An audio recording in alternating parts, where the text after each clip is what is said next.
Hello everyone, welcome to my YouTube channel education life में आप सभी को स्वागत है।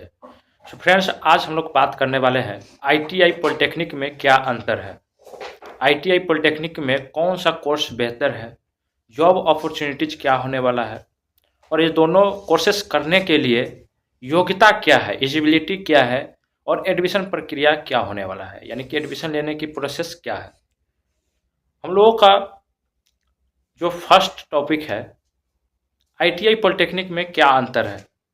आईटीआई इंडस्ट्री ट्रेनिंग इंस्टीट्यूट होता है, ठीक है। आईटीआई में इंडस्ट्री से रिलेटेड हर सभी वर्क के लिए आपको ट्रेन किया जाता है, ट्रेनिंग दिया जाता है, एक स्किल दिया जाता है जिसके थ्रू आप एक स्किल एम्प्लॉयर के तौर पे काम कर सकते हैं। आईटीआई डिफरेंट ट्रेडों में कराए जाते हैं, जैसे फिटर्स हो गया, इलेक्ट्रिशियंस हो गया, मैकेनिक्स डीजल हो गया और सारे कई डिफरेंट टाइप के ट्रेड है जिसमें आपको कोर्सेस कराई जाती है। ये कोर्सेस 2 साल की कोर्सेस होती है। कुछ वैसे ट्रेड है जिसमें आपको 1 साल में भी कोर्स कंप्लीट कराई दी जाती है। और हम बात करें पॉलिटेक्निक की, तो पॉलिटेक्निक एक डिप्लोमा कोर्सेस है। ये इंजीनियरिंग का एक कोर्स है। इस कोर्सेस करने के बाद आप as a supervisor junior engineer के तौर पे काम करते हैं। पॉलिटेक्निक कोर्सेस देखें तो ये 3 साल की कोर्सेस है। यदि आप 12th के बाद करते हैं, आफ्टर 12th, तो लेटर एंट्री के माध्यम से आप 2 साल में भी पॉलिटेक्निक कोर्सेस कर सकते हैं। इसमें भी डिफरेंट ब्रांचेस में कोर्सेस होती है, जिसमें आपको civil, electrical, mechanical, electronics, computer science, textile और भी कई ब्रांचेस है जिसमें आपको पॉलिटेक्निक कोर्स कराई जाती है। जॉब अपॉर्चुनिटीज़ की बात करें तो आईटीआई और पॉलिटेक्निक दोनों में जॉब अपॉर्चुनिटीज एक बेहतर है।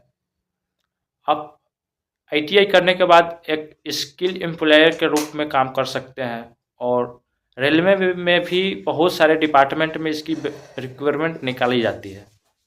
जैसे एएलपी के लिए देखें तो आईटीआई के बाद आईटीआई में कुछ ऐसे ट्रेड है, फिटर्स हो गया, इलेक्ट्रिशियंस हो गया, मैकेनिक्स डीजल हो गया, आर्मेचर कॉइल हो गया। ये ट्रेड्स यदि आप आईटीआई करते हैं तो आपको एएलपी के लिए एक बेस्ट अपॉर्चुनिटी दी जाती है। वही पॉलिटेक्निक की बात करें तो पॉलिटेक्निक में भी यदि आप इलेक्ट्रिकल ब्रांच से करते हैं, मैकेनिकल ब्रांच से करते हैं, ऑटोमोबाइल ब्रांच से करते हैं, तो इसमें भी आपको एएलपी में जाने के लिए, लोको पायलट के लिए एक बेस्ट अपॉर्चुनिटी दी जाती है।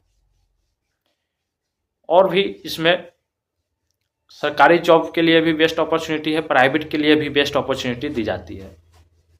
ये दोनों कोर्सेस एक टेक्निकल कोर्सेस है, जो टेक्निकल कोर्सेस की ज़्यादा डिमांडेड है अभी। ये कोर्स करने के बाद आपको बहुत बेनिफिट होने वाला है। और ये दोनों आईटीआई कोर्सेस और पॉलिटेक्निक कोर्सेस जो है, दोनों 12th का इक्विवेलेंट कोर्स है। आफ्टर 10th के बाद कर सकते हैं।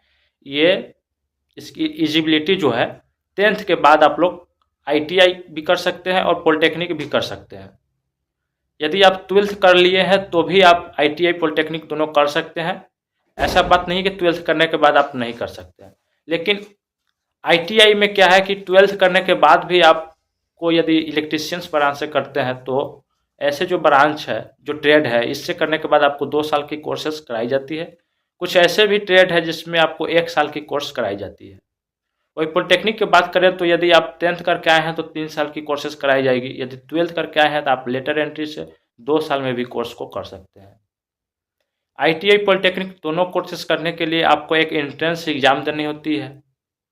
इस एंट्रेंस एग्ज़ाम को देने के बाद आपका रैंक बनता है। उसके बाद फिर काउंसलिंग होती है, फिर आपका कॉलेज सिलेक्शन होता है, उसके बाद आपका डॉक्यूमेंट वेरिफिकेशन होता है, फिर एडमिशन होता है। और आईटीआई पॉलिटेक्निक में डिफरेंट ट्रेड के ऊपर एक स्पेशल वीडियो आप लोग को दिया जाएगा, जिसमें यदि ब्रांच से रिलेटेड कोई टॉपिक है, कवरेज है, तो आने वाली वीडियो में आपकी क्लियर कर दी जाएगी। किसी भी प्रकार की कोई समस्या होती है तो हमारे टेलीग्राम चैनल एजुकेशन लाइफ से आप ज्वाइन हो सकते हैं, वहाँ से पूछ सकते हैं। तो मिलते हैं अब अगले वीडियो में। Thank you.